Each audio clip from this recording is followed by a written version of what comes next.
Welcome to Wrestling with Heart, a podcast looking at pro wrestlers giving back to their community. Join me, Stanley Carr, as I interview wrestling's hottest names who use their platforms as entertainers to raise awareness and do community service. Hello and welcome to another edition of Wrestling with Heart. This is the show where we talk with professional wrestlers and professional wrestling personalities about their lives in and outside of the ring, as well as doing acts of charity work, community service, volunteering, and spreading positivity. We're always about the positivity here on the show, and with me right now, I've got a very special guest.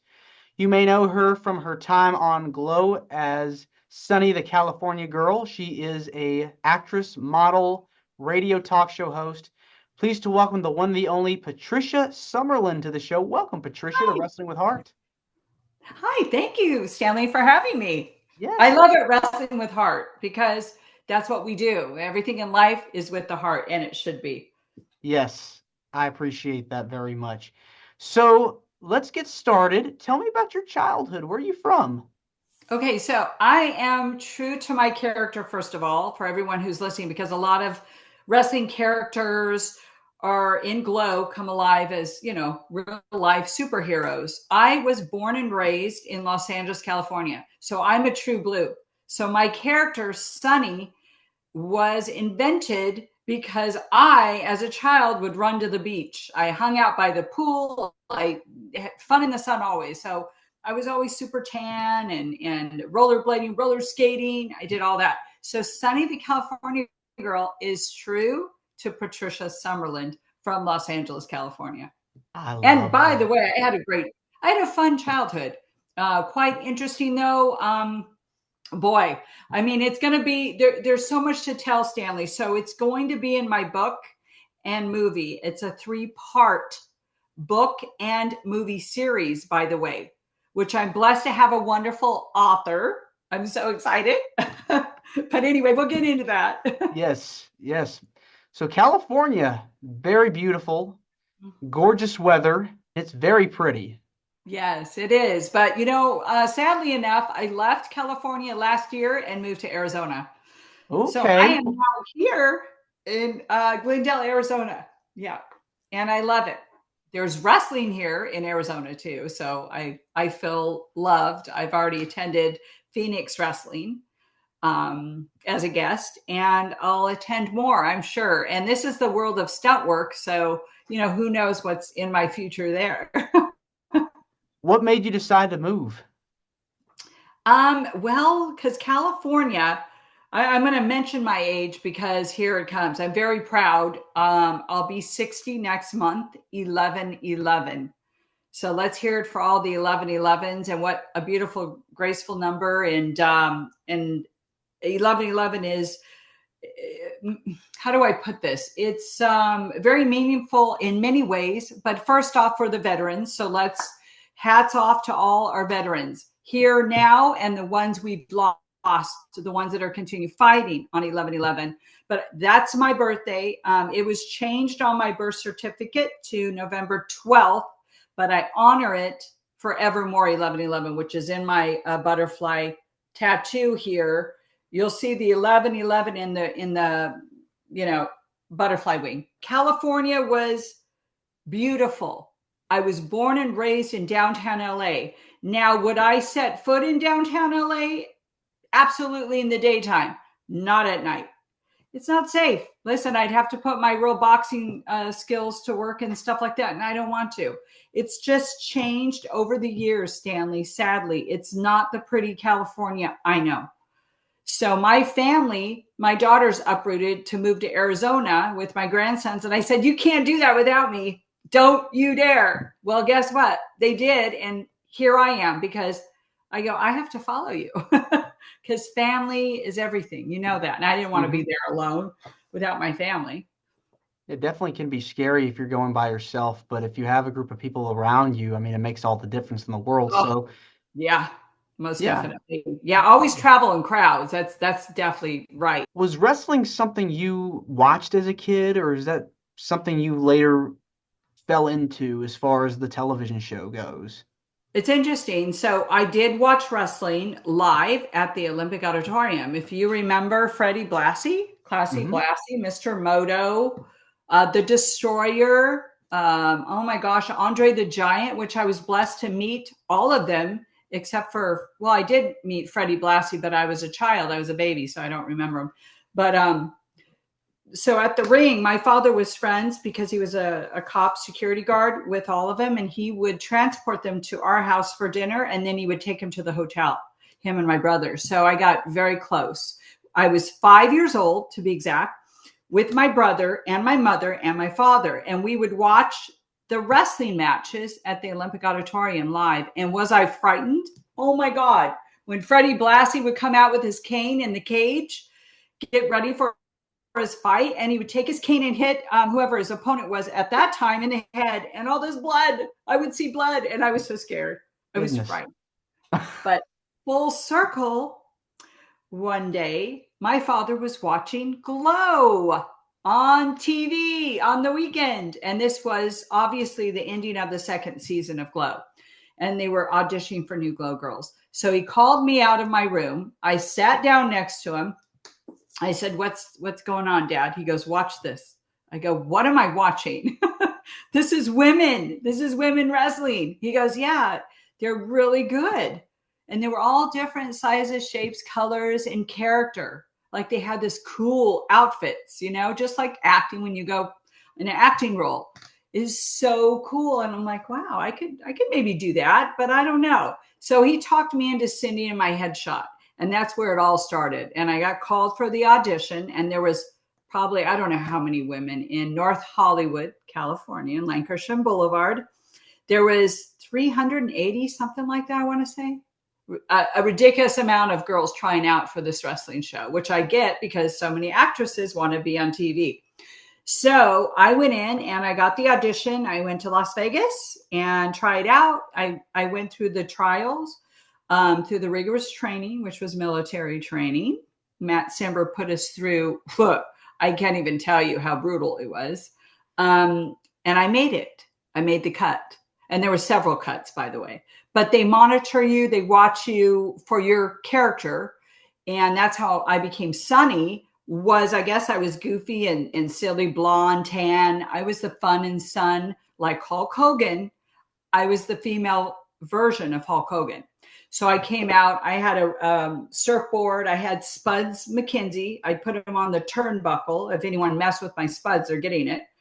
But I was the fun and sun girl. And Matt says, you remind me of my ex-wife, which was Jane Mansfield. And that's where the dingy part came in.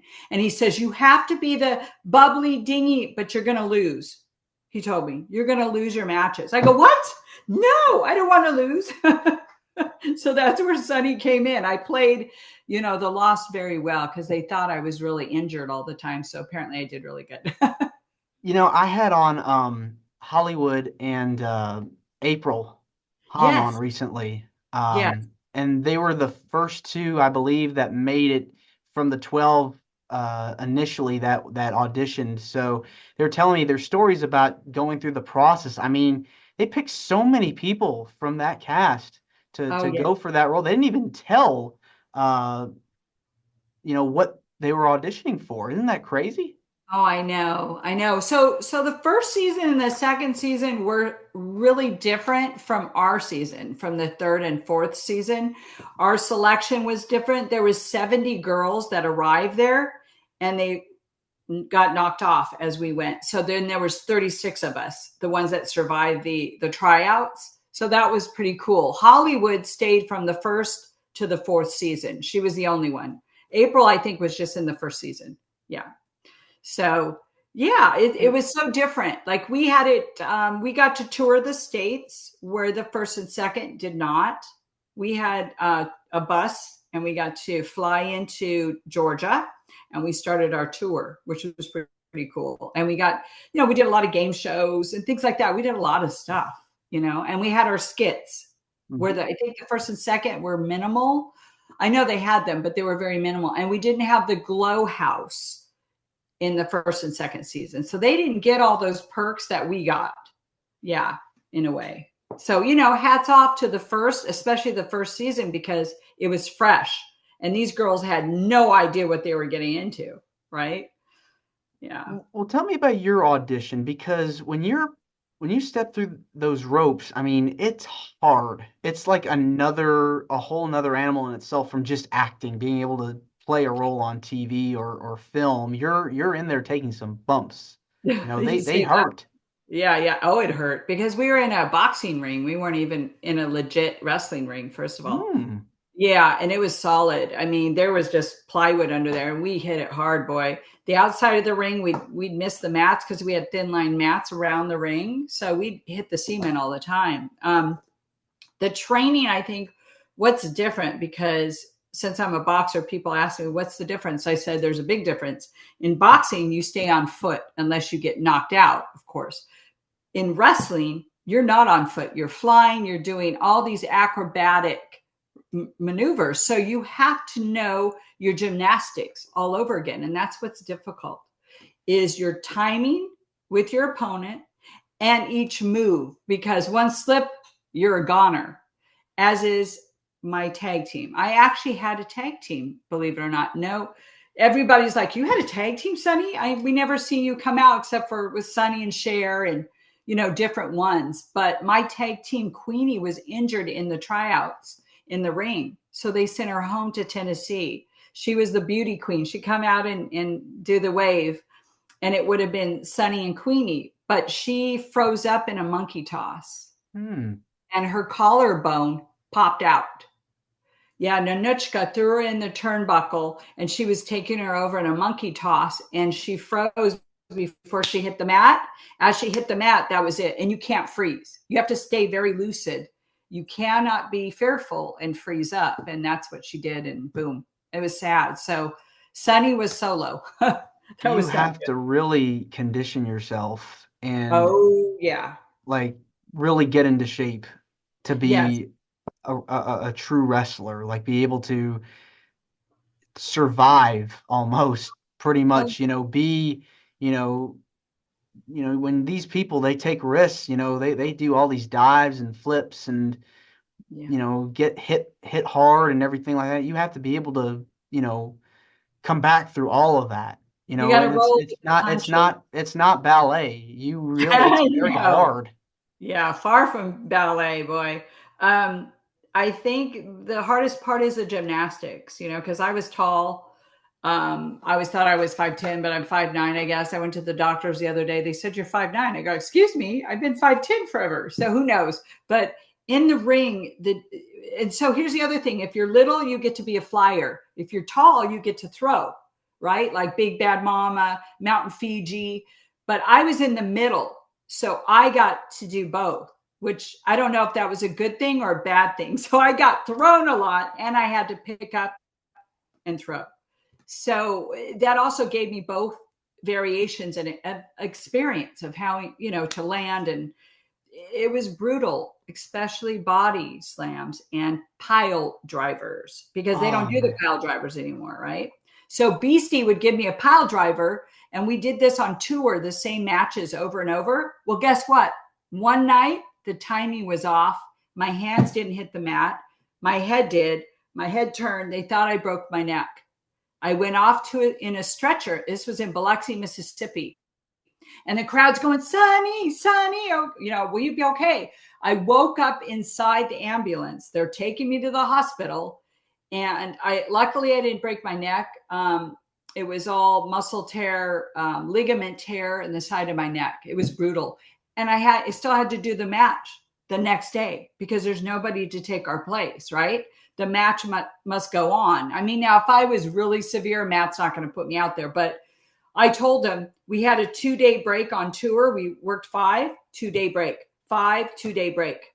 So I said, I'll go out there. Let's do this. But you talk about scared because you're back in that position again. I'm like, Beastie, please, let's get this right. I don't want to die, because that's how serious wrestling can be.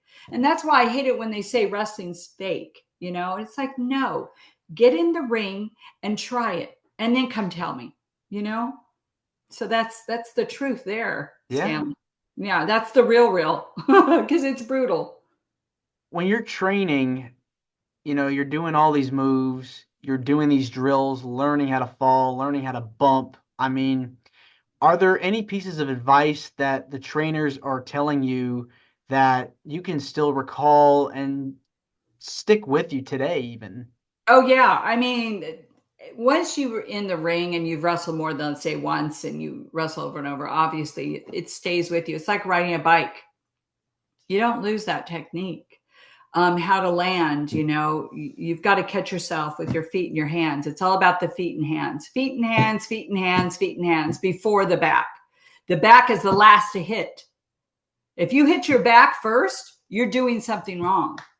And I see that a lot too, by the way. So yeah, the trainers, we had Nanuchka and Lori Palmer train us, which is one insane. And then we had Debbie Debutante. So Debbie and Lori, which is Anuchka, was our trainers in the third and fourth season. So that's where you're going to find different, because I'm sure they said the first season was a Guerrero family. And Mondo. Right? Mondo, yeah. Mondo was still very much a part of Glow. We also had Benny Diamond, by the way, who is our referee, or was in Glow, which is Benny Espinoza, who has Big Valley Wrestling in Las Vegas, and his son's a really good pro wrestler. He taught his son. Yeah, to this day, you might want to get him on. He'll be a great guest. He's also a cancer survivor, by the way. Yeah, love to. Love to. Yeah. All right. Who have been some of your favorite opponents to work with during your time on Glow? Wow. I'd have to say Hollywood and Vine, most definitely. Yeah, we went at it. We went at it. Big Bad Mama. Big Bad Mama put me in a trance with her voodoo dust. That was the hardest match to do, because she had my Barbie doll in her hand, and everything she did with the Barbie doll, I had to do. So she flipped my Barbie doll. I had to flip in place. I had to stand and flip. She turned my Barbie doll this way. I had to flip backwards. Everything she did with my Barbie doll, I had to do. And that was horrible. I was so scared of that match. I'm like, oh my God, what is she going to do with the doll? I bet that has to be hard to It's film, hard. because you're doing all of that stuff like in post-production. Yes. And to be able to mimic those moves that the doll is doing, I mean, that's not easy. It wasn't at all. And you know what else wasn't easy? Lifting Big Bad Mama. Yeah. I lifted her and body slammed her. I don't know how. To this day, that's something I don't know how, because people don't believe me, because they're like, you're so tiny. How did you do that? But that's the training. You know what I mean? It's all training. Now, you had mentioned earlier that you watch or you go to a lot of the wrestling shows. Now, women's wrestling today, I mean, it has seen such a rise. Like, you go to shows like WWE, AEW, Wow. Women of Wrestling. I mean, it has picked up Impact, NWA. There's so much interest now in women's wrestling, and I feel like Glow really played a huge part in bringing that to the forefront. I mean, do you keep up at all with the women's scene today as far as the mainstream products go? I do. And I have to say, WOW is amazing. I use some of the girls. I put on charity wrestling events for veterans and stuff. So a couple of years back, pre-COVID, I haven't did anything since COVID and my cancer stuff, but pre-COVID, we did a veterans show, and I brought in one of the girls from WOW. She was amazing, amazing. But we used to go to the WOW shows, a special guest, myself and Roxy. And I thought, wow, this is Glow all over again, except minus the skits. These girls are really, really good. And in WWE, they've came full circle. I mean, it's incredible. They're number one. I think the girls are better than the guys, I have to say. Ooh, whoops, did I say that? And who's my favorite out of all? And she's now considered old school, Natalia. And I always say this on all my shows, Natalia Hart. I love her. I love the Hart family, but she, I think, deserves so much more than what she gets, because she's just so good.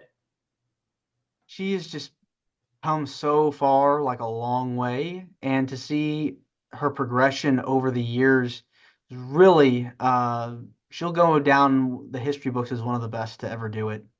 Oh yeah, I agree. Oh, absolutely. Plus she looks so hot still. I'm like, oh my gosh, she's posing now in her suits and stuff. I follow her stuff on Instagram. She knows.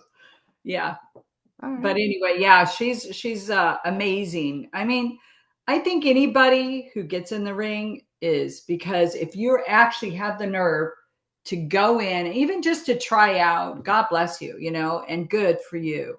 But the main thing is you really got to, my advice is you really got to want to wrestle, because if you don't want to wrestle, you're going to get hurt. If you're just going in just to go, oh, here, let me, try it. You have to have the experience, because you're going to get injured. It's no joke. So you got to take it seriously, do the proper protocol, go to a training school, get trained, and then go from there and get your character development. And, it's a process and it takes time. You don't just get in there overnight and become big and famous on TV. It takes a lot of time. It Yeah. definitely does. Yeah. And I know when I had April on and Hollywood on, they talked about the Glow reunions. I mean, Yes. it's when you go back and see these people that you haven't seen in so many years. I mean, it's an amazing feeling. Oh yeah, absolutely. So we did an Afterglow fan party in 2014. Before 2014, we all dispersed. None of us really conversated. Like, it was nobody. We didn't know where anybody went, because the show, ended the fourth season, almost like the Glow Netflix show, which it ended in the season 3. But we all came together, or not all, just some of the first season, second season, and our seasons. Roxy brought that together, and that was in 2014. I think there was, how many of us? 10, 12 of us girls, I think. Yeah, and we all came together, and then we started doing Afterglow fan party cruises and things like that for the fans, and that was fun. Yeah. Definitely brings back a lot of memories. New generations are checking out Glow. Yeah. It's so cool what you all were able to do and are still able to contribute to the wrestling business. I Yes. want to talk about the stuff that you've done outside of wrestling. You'd mentioned earlier you've done some charity shows, and want to talk about some of the things that you've done outside of the business. What kinds of things that have you done as far as charity work and things that you've done to help out in your community? Oh my gosh. So I've always been involved in diabetes, Walk for Diabetes. My mother was a diabetic and she passed away. So I'm a big advocate for diabetes. And I think where my heart is, and also heart association, because my father died of I'm heart so issue. sorry. So, and also another one, suicide. I have so many, and it's all heartfelt. I've lost everybody. It seems like it's really kind of sad, but Very sorry to hear yeah, my that. brother committed suicide in 1985, and I lost my father in 88 in the ring when I was wrestling, and I forgot who I was wrestling. But anyway, I got the news that my father wasn't doing well. So they took me out of the ring and told me that. So suicide, bullying, because my brother was bullied in a big way. And that's where my boxing came in, because I was always fighting. I was sticking up for my brother, because my brother wouldn't hurt anybody. He was 4 years older than I was. And on the way to school, my brother had a hip displacement. So his foot would go out, turn sideways. And, kids are just mean. They would tease him and call him retarded, call him all these names. So at the end, finally, I got tired of it. And I'm like, leave my brother alone, right? And they would start ganging up on me. So I'm on the corner after school fighting, because they challenged me to a fight. And I don't back down, Stanley. I will fight. I fight for what's right, as they say. Fight for what's right to party. That's another saying. But we fight. So I was on there brawling. And I had an instinct just to start boxing. I never pulled hair. I never scratched like a girl. I was a tomboy. So, go figure. So that was my fighting thing. But my passions and what I stand by are those causes. And colon cancer, with my diagnosis during COVID in 2021, I was diagnosed with colon cancer, given 5 years to live. I went through it alone because it was COVID. Basically, my family could be as far as they could be close to me, but they couldn't be close because of the COVID situation. Everything was locked down. And I went through surgery, major 9-hour surgery, and they got the tumor. Luckily, the lymph nodes weren't invaded, so I survived, and I'm still here to live it, and speak about it. And I go through my cancer stuff still today because now I have it in my lungs and cervical cancer. So it's a continuous thing. But what helps me is that I'm in my advocate groups, colon cancer advocate group on social media. I have tons of people in there that I help out with. And I'm also a nurse now. I'll be getting my RN license at the end of next year. I'm super excited about. So I take care of ALS patients, dementia, Parkinson's, cancer, you name it. So that helps me get through to where we are today. So I'm always doing something in that world. I was honored in 2023 with the Courage Award, which was amazing, by the way, at the Cauliflower Alley Club. And that's my second award because I got all of us girls honored. At the 2017 All the Women's Wrestling Award. So I want to thank everyone at the CAC, Brian Blair,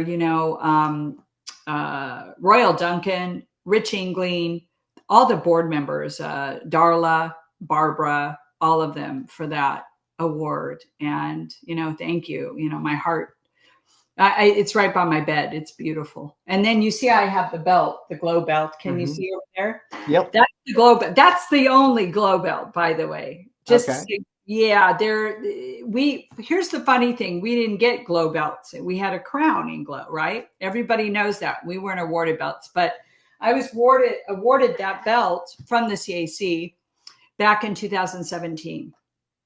And truly blessed because I worked my butt off to get all of us girls honored. And there was, I think 26 girls that showed up for the honor. So, and I took 6 months off work to do so.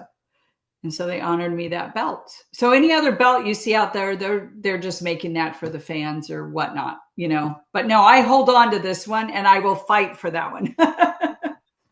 That's my baby.